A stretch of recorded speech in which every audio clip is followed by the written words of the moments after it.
때문에 그런 게 아닐까 생각이 듭니다. 우리가 이 자리에 예배로 모였잖아요. 그렇죠? 네. 뭐 예배 시간에 입을 꼭 닫고 있을 필요는 없어요. 대답하고 싶으면 대답하시고 반응하고 싶으면 반응하셔도 됩니다. 저도 아까 밑에서 진짜 오랜만에 마스크를 쓰고 한 25분 동안 찬양하니까요. 진짜 지금 목이 쉬고 숨이 막 차더라고요. 여러분들의 고충을 다시 한번 느낄 수 있었는데 그래도 열심히 뒤에서 찬양하시고 은혜 받는 여러분들 모습 속에서 저도 굉장한 은혜가 있었던 것 같습니다. 돌아와서 이 자리가 우리가 예배라는 것을 알기 때문에 하나님을 만나러 온 자리라고 누구나 생각할 거예요. 그렇죠? 어떤 형태와 마음으로 나왔든지 우리가 이 자리에서 가장 중요한 분은 하나님이야. 하나님을 만나야 돼. 우리가 말씀을 들어야 해. 라는 생각은 바뀌지 않을 것 같습니다. 그럼 누군가 여러분들에게 하나님은 당신에게 어떤 분이세요? 라고 물으면 뭐라고 대답하시겠어요? 너무 많죠. 너무 많죠. 어차피 제가 지목해서 물어보지 않는 이상 대답을 안 할 걸 알기 때문에 제가 쭉 한번 나열해 볼게요. 가장 먼저 떠오르는 거 구원자 하나님이라고 이야기하지 않을까요? 우리가 죽을 수밖에 없었던 죄인인데 예수님을 믿음으로 하나님을 알게 되고 우리가 예수님을 믿음으로 죄에서 구원받았습니다. 심플하게 나는 이제 천국 가요. 나는 더 이상 사망 권세에 사로잡혀 지옥에 가는 인생이 아닙니다. 하나님을 그렇게 우리는 이야기할 수 있겠죠. 또 뭐가 있을까요? 우리의 문제와 어려움들을 해결해 주시는 능력의 하나님이시기도 하시죠. 여러분들이 어렵고 우리 스스로 뭔가 헤쳐나갈 수 없는 일을 만났을 때 우리 기도하잖아요. 하나님 해결해 주세요 이야기하잖아요. 물론 우리의 뜻대로 다 되진 않지만 하나님은 일하시고 행하시고 우리가 할 수 없을 것 같은 것들도 행하시죠. 그래서 우리가 하나님을 능력의 하나님이라고도 이야기합니다. 또 뭐가 있을까요? 위로의 하나님도 되실 수 있겠죠.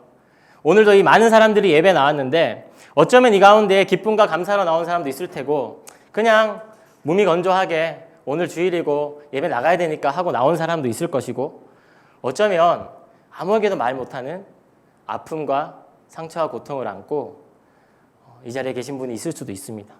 저는 다 알지 못하지만 그런 분들에게 하나님이 찾아가셔서 위로해 주시고 친구가 되어 주시고 우리의 마음에 평안을 주시고 다시 한 번 더 일어설 수 있도록 힘을 주시는 분이죠. 위로자가 되시죠. 하나만 더 얘기할까요? 굉장히 원초적인 거. 하나님은 창조의 하나님이시죠. 이 온 우주 만물을 지으시고 우리를 다스리시고 우리 이 사람조차도 만드신 그런 창조의 하나님이시죠. 제가 맞게 잘 설명했나요? 또 여러분 각자에게 주시는 하나님에 대한 이야기들이 분명히 있을 겁니다. 자, 그렇다면 반대로 하나님에게 여러분 어떤 존재일까요? 하나님에게 전종혁이라는 이 사람은 어떤 존재일까요? 오늘 저는 그냥 이것을 한마디로 먼저 정리를 하자면 하나님은 나를 사랑의 대상으로 바라보고 계시는구나 라고 말씀드리고 싶습니다. 하나님은 우리를 만드신 창조주시잖아요. 우리는 피조물이고 그렇죠? 하나님께서 우리를 만드셨기 때문에 사실 잘 만든 물건처럼 취급하실 수도 있어요. 하나님은. 왜? 하나님 만드셨으니까. 그냥 주인과 종의 관계처럼 이렇게 해버릴 수도 있어요. 상하 복종하는 관계로 만들 수도 있어요. 더 건조하게는 그냥 내가 시키는 대로 움직이는 대로 작동하는 로봇처럼 우리를 만드실 수도 있어요. 그렇지 않나요? 근데 왜 하나님에게 우리가 사랑의 대상이라는 걸 알 수 있냐면 말씀을 통해서 우리가 알 수 있습니다. 처음에 하나님께서 창세기에서 인간을 만드실 때 제가 읽어드릴게요. 창세기 1장 26절에서 쭉 인간에 대한 이야기가 나오는데 하나님이 이르시되 우리의 형상을 따라 우리의 모양대로 우리가 사람을 만들고 그들로 바다의 물고기와 하늘의 새와 가축과 온 땅과 땅에 기는 모든 것을 다스리게 하자 하시고 27절 하나님이 자기 형상 곧 하나님의 형상대로 사람을 창조하시되 남자와 여자를 창조하시고 그의 형상대로 지으시고 이렇게 쭉 나갑니다. 그 뒤에 무슨 얘기가 있죠? 땅에 충만하라 너희는 생육하고 번성하라 이야기하시죠. 두 가지 포인트가 있습니다. 첫 번째는 하나님이 그냥 아무렇게나 만든 게 아니라 자신의 형상대로 만드셨어요. 그 어떤 창조물도 하지 않았던 하나님의 형상대로 지음받은 게 바로 사람입니다. 저와 여러분이죠. 사랑하지 않고 그게 가능할까요? 두 번째는 하나님이 하시는 일을 우리에게도 할 수 있도록 주셨어요. 그 모든 것들을 지으시고 충분히 하나님께서 다스리시고 다 하실 수 있지만 네가 한번 해봐. 네가 다스려봐. 그런 얘기를 하신 거죠, 하나님께서. 자신만이 하실 수 있는 일을 우리에게 위임하셨다는 것은 그만큼 우리를 신뢰하고 사랑하기 때문에 라고 이야기할 수 있지 않을까요? 여러분 동의하십니까? 근데 우리와 이 아담과 처음 하나님께서 만드신 사람과 좀 차이점은 있죠. 처음에 하나님께서 사람을 만드셨을 때는 하나님의 계획하신 가운데 완전한 모습이었습니다. 근데 우리는 어떻죠? 잘 알고 있듯이 죄가 있죠. 우리에게 있는 그 죄로 말미암아 사실 우리 안에 하나님의 형상이 남아있지만 깨어져 있고 어그러져 있고 하나님께서 처음 원래 그 자신의 형상대로 만들어 놓으셨던 그 온전한 모습은 아니라는 거죠. 저와 여러분은. 그렇다면 하나님 처음 만들었던 모습이 아니기 때문에 우리는 하나님께 사랑받을 자격이 없을까요? 논리로 따지자면 그렇지 않나요? 깨지고 망가진 거잖아요. 나는 이렇게 아름답게 만들어놨는데 스스로 죄를 지어서 그걸 망가뜨리고 하나님이 전혀 싫어하는 죄라는 전혀 싫어하는 존재로 우리가 바뀌어버린 거잖아요. 하나님 우리를 사랑할 수 없으시겠네요. 근데 그 해답이 바로 예수 그리스도에게 있습니다. 불가능하냐고요? 아니요, 가능합니다. 왜냐하면 그것 때문에 예수님을 이 땅에 보내셨거든요. 예수님이 우리에게 가지는 상징적인 의미가 바로 이겁니다. 이제는 더 이상 우리가 하나님께로 나아갈 수 없는데 죄로 인해서 그 길이 막혔는데 예수님으로 말미암아 그 길이 다시 이어진 거예요, 하나님과. 그렇기 때문에 우리가 십자가의 사건을 기억하고 그 복음으로 말미암아 구원을 받는 그 자체가 너무너무 중요한 사건이기도 하지만 우리가 예수를 믿는다는 것은 이제 시작점인 거예요. 출발점인 거예요. 하나님과 길이 이어졌잖아요. 그럼 하나님께로 나가야죠. 하나님을 만나야죠, 이제. 하나님이 원하시는 게 바로 그거였어요. 하나님이 가장 기뻐하시고 가장 행복하셨던 성경의 모습들 중에 하나를 꼽으라면 저는 바로 이 창세기의 말씀인 것 같아요. 모든 것들을 창조하시고 사람까지도 창조하시고 좋았더라 말씀하시면서 한번 그려보세요. 그 아름다운 하나님의 동산에 하나님이 자기 형상대로 지으신 그 아름다운 사람과 함께 동행하시고 교제하시고 함께 더불어 살아가는 하나님은 그렇게 우리를 사랑하셨고 하나님이 회복하고 싶으신 모습은 바로 그거라는 것입니다. 복음서에는 예수님의 생애와 이야기가 가득 담겨 있습니다. 그 중에서도 저는 이 요한복음을 계속 보면 볼수록 요한복음의 시작인 이 1장이 너무너무 큰 감동이 있어요. 스케일이 달라요. 그냥 예수님이 태어나셨다 정도가 아니에요. 태초에서부터 하나님은 계셨고 예수님도 계셨고 성령님도 계셨는데 그 말씀이 너희를 위하여 육신에 되어서 온 거야. 실제로 약속하셨던 하나님의 언약은 그냥 대충 네가 가서 어떻게 해결해봐라 이게 아니라 태초부터 예정하시고 계획하시고 우리를 살리시기로 작정하신 하나님의 그 계획한 가운데에 은혜 가운데에 예수님을 보내셨다라는 거예요. 그래서 구약의 말씀과 신약의 말씀 예수 그리스도의 이야기까지 상충되거나 전혀 다른 시점의 이야기가 아니라 하나님의 큰 계획 안에 그 이야기 안에 우리를 담아두시고 하나님은 묵묵히 그 일을 해나가셨다는 얘기를 오늘 요한복음 시작을 그렇게 말씀하고 있는 겁니다. 우리가 하나님에 대해서 얘기했습니다. 그리고 또 예수님에 대해서도 얘기했어요. 뭐가 남았죠? 네, 성령님. 성령님도 하나님이시죠. 우리는 흔히 이제 성령님 하면은 가장 떠오르는 게 사도행전 1장의 말씀일 거예요. 그렇죠? 예수님께서 이제 부활하시고 승천하시면서 내가 너희와 이제 함께 못하니까 성령을 보내주마. 너희와 함께하는 성령을 보내주마. 이렇게 약속하셨죠. 그리고 뭐 사명도 주시고 소명도 주시고 뭐 그런 이야기들이 쭉 있죠. 근데 예수님께서 그렇게 명령하신 그때 갑자기 성령님이 뿅 하고 나타난 게 아닙니다. 아시죠? 그 증거도 우리가 성경을 보면은 분명히 알 수 있어요. 여러분 사도신경 다 외우시죠? 우리가 사도신경에 뭐라고 외워요? 처음부터 하라는 얘기가 아니고 동정녀 마리아에게 성령으로 잉태되사 그 이야기 하죠, 여러분. 그 마태복음에 있는 말씀이에요. 그러니까 예수님이 이미 태어나시기도 전에 성령님은 계셨던 거예요. 또 하나 예를 들어볼까요? 예수님께서 이제 공생애를 시작하시기 전에 처음에 이제 광야로 나가서 사단에게 시험을 받으시죠. 알고 계시죠? 네. 뭐 모르셨더라도 그런 일이 있었습니다. 근데 그 광야로 예수님을 인도하셨던 분이 성령님이라고 성경에 쓰여 있어요. 하나만 더 얘기해 볼까요? 오늘 요한복음이니까 세례 요한이 사람들에게 세례를 주면서 뭐라고 얘기하죠? 나는 너희에게 물로 세례를 주지만 내 뒤에 오실 진짜 참 메시아가 되시는 그분이 오시면 그분은 너희에게 물이 아닌 성령과 불로 세례를 줄 것이다. 이렇게 약속하세요. 그러니까 성령님은 우리가 아까도 얘기했듯이 태초부터 하나님이시기도 하시고 예수님의 사역과 삶 가운데도 함께 하셨고 이제 그 역할이 예수님이 더 이상 이 땅에서 육신으로 우리와 함께 하지 못하는 역할을 지금까지도 함께 하시는 하나님이라는 사실입니다. 근데 좀 어렵죠. 제가 이 이야기를 왜 이렇게 장황하게 했을까요? 여러분, 하나님은 살아계십니까? 살아계시지 않습니까?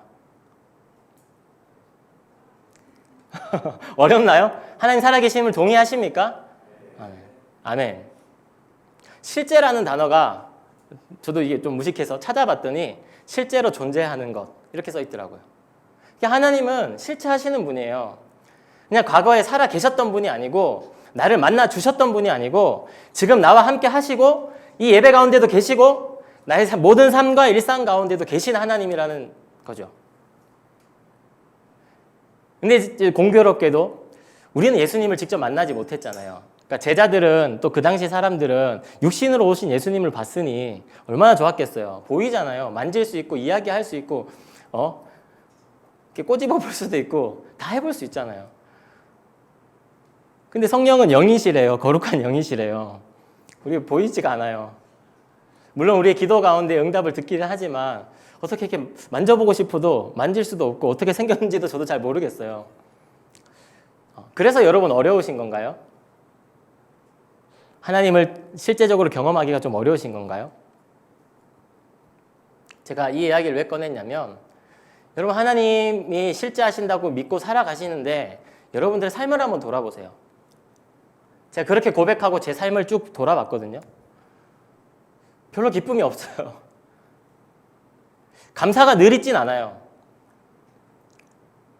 이렇게 나를 사랑하시고 나를 구원하시고 그것으로 그치지 않고 하나님께로 갈 수 있는 길을 열어주시고 그것도 모자라서 이제는 내가 그 끝까지 내가 그 길을 함께 가마 성령도 주셨는데 그럼 내 삶이 기뻐야 되잖아요. 즐거워야 되고 감사가 넘쳐야 되고 뭔가 달라야 되는데 그렇지 못한 거예요. 저만 그래요? 여러분 어떠세요? 머리로는 너무 많이 알아요. 근데 실제로 제 삶을 딱 열어보니까 물론 다 그렇진 않죠. 그럴 때도 있고 안 그럴 때도 있고 하지만 그러지 못한 거예요. 이게 뭐가 문제지? 뭐가 문제지? 제가 고민하기 시작했어요. 그러면서 깨닫게 된 게 나는 머리로도 알고 있고 하나님이 살아계심을 고백은 하지만 진짜 내 삶에 살아계신 하나님과 같이 사는 사람은 아니구나 라는 것을 보게 되었습니다. 여러분 어떠세요? 여러분 밥 먹으면서 하나님 생각이 나요? 친구들하고 카페 가서 커피 마시면서 하나님 생각이 나요? 좀 더러운 얘기해서 미안해요. 화장실에서 하나님 생각이 나요? 하나님 살아계시다면서요. 어디서나 어느 곳에나 공간과 시간을 제약받지 않고 함께 하신다면서요. 근데 제 삶에서 하나님을 생각하는 시간 너무 정해져 있어요. 이런 시간, 뭐 말씀 보는 시간, 큐티하는 시간.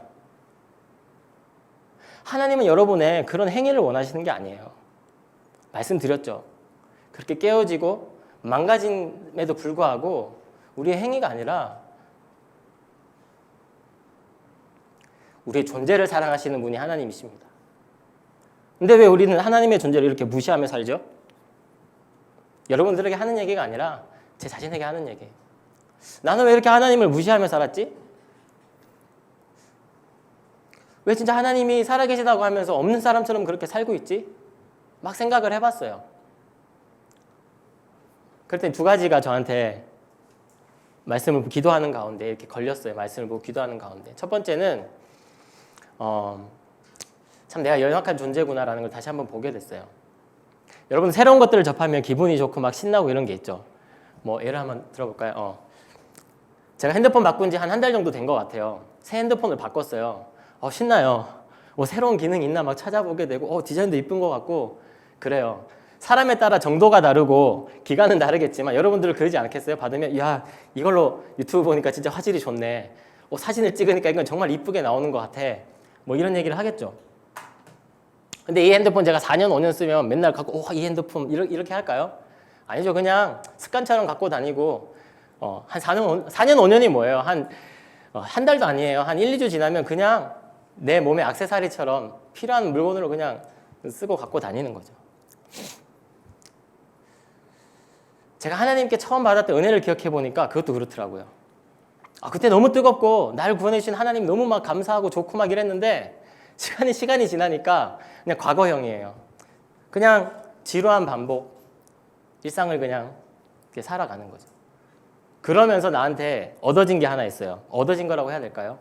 내가 예수를 믿었으니까 교회는 가야지, 예배는 드려야지, 봉사는 해야지 행위들은 막 생겨나기 시작했어요. 근데 그때 감격은 없어요. 지금도 열심히 행위들은 하는데 그때만큼의 감격이 내 안에 있을까? 죄송합니다. 부끄럽게도 그러지 못할 때 참 많은 것 같아요. 여러분은 어떠세요?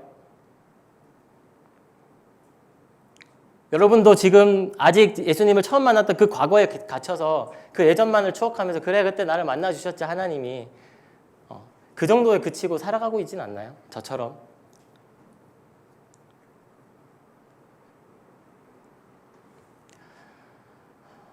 그런 제 자신을 보면서 안타깝기도 했지만 그래 나는 그렇게 또 연약한 존재구나라는 걸 느꼈어요. 또 두 번째는 사실 쉬운 게 아니에요. 이런 얘기하면 아마 그럴 거예요. 전사님 회사 한번 가보세요.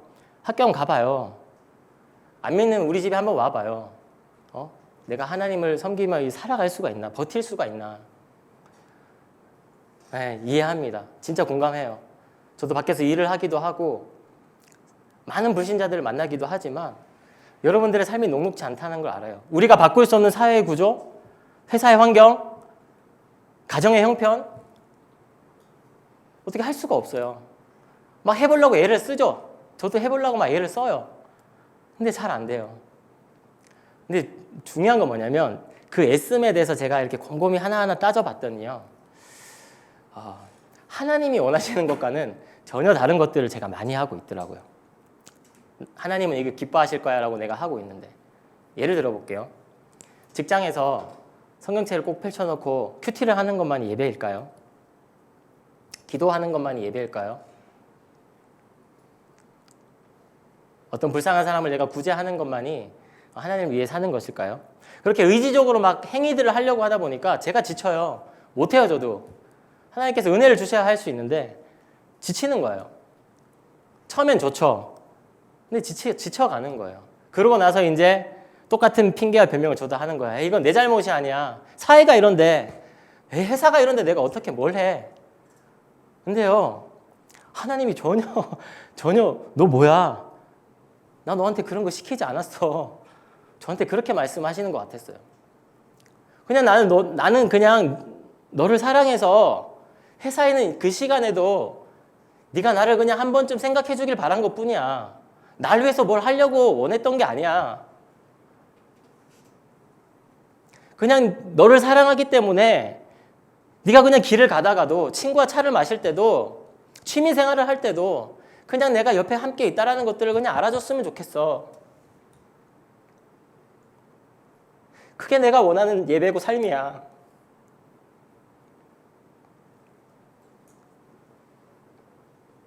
말씀 준비하면서 이 부딪힘 때문에 참 많이 울었는데 안 울려고 했는데 그래서 설교 때는 안 울려고 했는데 너무 부끄러웠어요. 그리고 지난주에 일이 하나 떠올랐는데 지난주에 제가 저희 아내랑 좀 다퉜거든요. 좀 더 정확히 얘기하면 제가 많이 삐졌어요. 저희 아내한테. 그래서 한 4일 동안 얘기를 안 했어요. 죄송합니다. 부끄럽게. 전도사가. 근데 뭐 대단한 막 우주가 멸망할 것 같은 일로 싸울 것 같죠. 안 그래요, 부부간에. 정말 사소하고 유치한 걸로 싸워요. 뭐였냐면 제가 아내를 너무 사랑해서 아내를 위해 했던 것들이 있었어요. 근데 우리 아내의 반응이 시큰둥한 거예요. 별로 좋아하는 것 같지도 않고. 그러니까 저는 그 사랑을 거절당한 것 같은 거예요. 나 당신 이만큼 사랑해 해가지고 예를 들어서 그때 그 일은 아니었지만 예를 들어서 제가 선물을 했어요. 근데 선물을 받은 아내가 그냥 시큰둥한 거예요. 그래서 제가 상처받았어요, 혼자. 아씨, 나는 자기를 이만큼 사랑해서 이렇게 해줬는데 어떻게 저렇게 반응할 수 있지? 막 이렇게 된 거죠. 괜히 혼자 삐진 거예요. 아내는 뭐 영문도 모르고 뭐 어디 아파 말도 안 하고 그러니까. 나중에 얘기했어요. 내가 이제 자존심 상해서 얘기 안 하려고 그랬는데 나 섭섭해 막. 아내가 깜짝 놀라면서 뭐야 제 아들이 초등학교 2학년이고 결혼한 지 10년이 넘었거든요. 아직도 그래요. 막 섭섭한 거예요. 근데 그러면서 아내가 자기 이야기를 조금씩 꺼내놓기 시작한 거예요. 여보, 근데 나는 당신이 이렇게 뭐 하나 이렇게 나한테 갖다 주는 것보다 그냥 같이 이렇게 함께하는 시간이 좀 더 있었으면 좋겠어. 나는 그게 사랑이라고 느껴져. 이런 이야기를 하더라고요.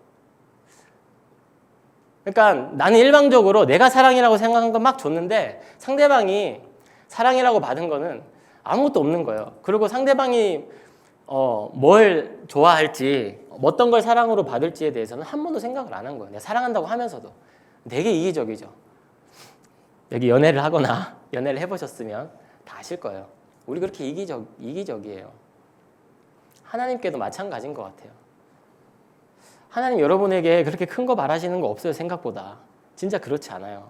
맨날 삶이 예배고 뭐 일상에 미션을 처치하고 미션 라이프 하지만 거창한 거 원하시는 거 아니에요. 그냥 좀 진짜 네 삶에 내가 함께 하고 있으니까 날 좀 생각해봐. 옆에 있잖아. 날 좀 인지해줘봐. 하나님 그 얘기하고 계신 게 아닐까요? 그냥 말씀 속에서 보여주신 그 하나님이 아니라 어제도 계셨고 지금도 함께 하시고 내일도 우리와 동행하실 하나님에 대한 그 생각과 인지. 그러니까 사실은 실제 하시는 하나님을 우리가 경험하며 산다는 거는 그렇게 어려운 일이 아니에요, 생각보다. 하나님을 인지하는 것에서부터 시작하면 돼요. 그러면요, 하나님의 일은 하나님이 하세요.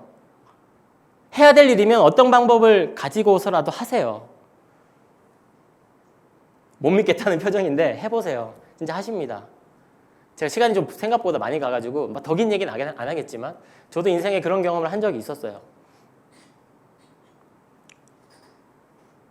내가 평소에는 그냥 지나치고 수없이 지나치고 그냥 생각 없이 만났던 사람들, 만났던 상황들, 이런 것들이요, 그 순간에 내가 하나님을 떠올리고 하나님과 함께 하심을 깨닫게 되니까 상황이 바뀌고 대화가 달라지고 바뀌더라고요.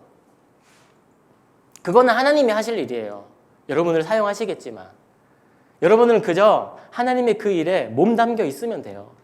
그렇기 때문에 어렵지 않다라고 말씀을 드리는 거예요. 근데 우리가 해야 될 거 하나, 하나님을 제발 일상 가운데 좀 생각해냈으면 좋겠어요. 좋아요. 유치하다고요? 하나님, 오늘 내가 햄버거를 먹을까요? 치킨을 먹을까요?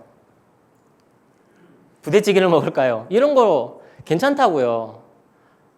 하나님 그걸 원하신다고요.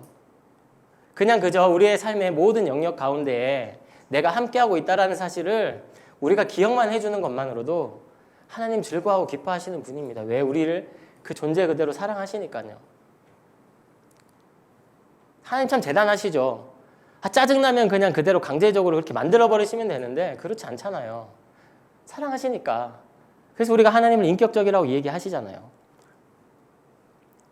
여러분들이 지금 막 사명이다, 내가 해야 될 일이다라고 생각하는 것들 잘 한번 생각해 보세요. 하나님은 마치 도살장에 끌려가는 가축처럼 여러분들의 목을 막 질질 끌고 그렇게 끌고 가시는 분이 절대 아닙니다. 제 신앙을 비춰봐서도 그렇고 예수님이 행하셨던 일들을 봐서도 그렇고 결코 그런 분이 아니에요. 만약 그런 상황이 여러분들에게 놓여 있다면 아마 정말 그거는 진짜 여러분들이 들어서지 말아야 할 길을 잘못 들어서 있어서 정말 하나님이 이건 진짜 아니야 하고 끌어오시는 것일 수도 있어요. 그렇다고 일이 고되지 않을까? 힘들어요. 여러분들 회사 힘들잖아요. 학교 힘들잖아요. 믿지 않는 가정에서 신앙생활 하는 거 힘들잖아요. 그게 힘들지 않다라는 게 아니라 하나님과 함께 하심을 내가 기억해내고 인지함으로부터 하나님이 그것들을 바꾸어 가시고 갈 수 있게끔 인도하신다라는 거죠. 경험해보지 못하면 어려울 수 있습니다. 그리고 그게 뭐야 하실 수 있어요. 하지만 돌아가서 여러분들의 일상 속에서 뭐 거창한 뭔가보다 하나님을 점점 기억하는 횟수들을 좀 늘려보십시오.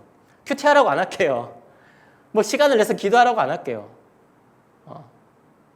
그냥 여러분들의 모든 삶 속에서 내가 하나님을 조금만 더 생각해 보세요. 게임하면서도 하나님 지금 계시죠? 이겨야 되는데 뭐 이렇게라도 하시든가. 그게 나쁜 것 같아요? 아니요. 저는 절대 그렇게 생각하지 않습니다. 하나님 우리에게 주신 것들이에요. 우리가 누리는 게 나쁜 게 아니에요. 하나님과 함께 하면서 우리가 구분도 할 수 있겠죠. 이거는 내가 진짜 누리지 말아야 할 것이구나. 이건 내가 조금 해도 되는 것이구나. 하나님이 보여주시겠죠. 아무튼 하나님은 실제 하시는 분입니다. 믿으십니까? 그냥 이 자리에 우리가 예배로 모인 자리에만 실제 하시는 분이 아니라 저와 여러분의 삶 속에서도 실제 하시는 분이에요. 여러분의 직장에서도 실제 하시는 분입니다. 어쩌면 여러분들이 직장에 그냥 몰래 성경책 한번 펴놓고 큐티하는 게 막 힘들어 끙끙대고 있지만 그것보다 자신의 업무에 최선을 다하는 건 하나님이 원하실 수도 있어요. 단 하나님을 생각하면서 하나님 내가 이거 업무하는 게 너무 힘든데 좀 힘들어요. 그냥 궁시렁대면서 그래 그게 나와 함께하는 삶이야. 내가 이 환경 속에서 너에게 주어진 일이잖니. 그 소리를 좀 들을 수 있었으면 좋겠어요. 거창한 거 아니에요. 우리가 선교지 나가보잖아요. 여기 단기 선교 갔다 온 청년들 많을 텐데 선교지 나가보면은 막 기적과 역사가 있는 것 같고 내가 막 은혜 충만한 것 같아요. 그렇죠? 수련회 가면 그렇고. 다른 거 아니에요. 여러분들이 뭐 뛰어나거나 선교지에 하나님 더 힘이 세서가 아니에요. 선교를 뭐 하러 가요? 선교하러 가는 거죠. 하나님 생각만 하고 가서 하나님 생각만 하다 와요. 그러니까 하나님의 일이 보이지. 딴 거 돌아볼 게 없어요. 거기서는. 수련회 가서 뭐 할 게 있겠어요. 반대로 이 자리에 나와 있지만 전혀 딴 생각, 전혀 다른 마음을 품고 있으면 그거 예배 아닙니다. 어떻게 예배라고 할 수 있겠어요? 몸만 나와 있는 거지. 착각하지 마셨으면 좋겠어요. 우리가 이렇게 함께 모여서 예배하는 거 너무나 중요하고 앞서서 우리 찬양하면서도 그런 얘기 해주셨지만 하나님이 그렇게 공동체를 주셨어요. 예배해야 돼요. 하지만 우리가 그 하나님에 대한 본질을 잃어버리지 않았으면 좋겠고 지금도 하나님께서 살아계시다는 사실을 여러분들 삶 가운데 느끼셨으면 좋겠습니다. 제가 오늘 이 말씀을 준비하면서 제 마음에 울림이 되는 찬양이 한 곡 있었어요. 우리 4부 때 많이 불렀었는데 공감하시네라는 찬양입니다. 주님 우리의 삶에 공감하십니다. 라는 그 찬양이었어요. 근데 오늘 아침에 제가 며칠 전에 우리 찬양 전도사님한테 이번 주 설교 찬양 이거 할 거예요. 준비해 주세요. 이렇게 카톡 보내고 나서 오늘 아침에 갑자기 오시더니 저한테 그러는 거예요. 혹시 그 공감하시네라는 그 유튜브 영상 밑에 달린 댓글 봤어? 그러더라고. 댓글 왜요? 그랬더니 어제 그거 찬양 익히려고 막 듣는데 그 댓글을 보다가 펑펑 우셨대요. 왜요? 무슨 댓글들이 있었는데요? 아까 제가 예배 중간에 이렇게 쭉 막 봤어요. 수많은 삶에 지치고 힘든 청년과 사람들이 저 진짜 죽을 것 같아요. 저 자살 시도도 여러 번 했어요. 하나님 진짜 공감하시나요? 하나님 저 좀 살려주세요. 전 어릴 때부터 이런 병이 있었어요. 뭐 어릴 때부터 이런 아픔이 있었어요. 전 어릴 때부터 왕따를 많이 당했는데요. 이 상황 가운데도 하나님 제 심정을 공감해 주시나요? 막 이런 글들이 너무 많더라고요. 그게 마음이 아프셨나 봐요. 전도사님이. 저는 좀 특이한지 제 눈에 딱 띄는 한 댓글이 이런 거였어요. 주님, 저는 내일이 시험인데 1시간째 책상에 아파서 빼빼로만 먹고 멍하니 딴 생각만 하고 있습니다. 이런 저의 마음도 주님 공감해 주시나요? 공감하죠. 하나님 함께 하신대. 그리고 마지막으로 쭉 오다가 제 눈에 진짜 탁 박히는 한 댓글이 있었습니다. 이 찬양이 하나님이 그저 우리의 삶의 공감함으로 그치지 않아서 좋습니다. 우리는 바라보아야 하네. 우리를 공감하시는 그분을. 이곳으로 끝나서 이 찬양이 너무 좋아요. 그런 댓글이 있더라고요. 우리가 인지하든 인지하지 못하든 하나님은 여러분과 함께 하십니다. 단지 우리가 그 공감하는 하나님을 바라보지 않기 때문이죠. 쳐다보지 않기 때문이죠. 여러분들의 삶에서 마음으로 여러분들의 눈을 들어 하나님을 바라보시는 시간들을 점점 늘려가셔서 진짜 요한복음에서 말씀하신 그 태초부터 하나님의 계획 가운데 육신으로 오신 예수 그리스도, 또 우리에게 약속하신 그 성령 하나님을 현재로 매일같이 누리며 살아가는 저와 여러분이 됐으면 좋겠습니다. 아멘. 우리 함께 찬양하고 기도했으면 좋겠습니다.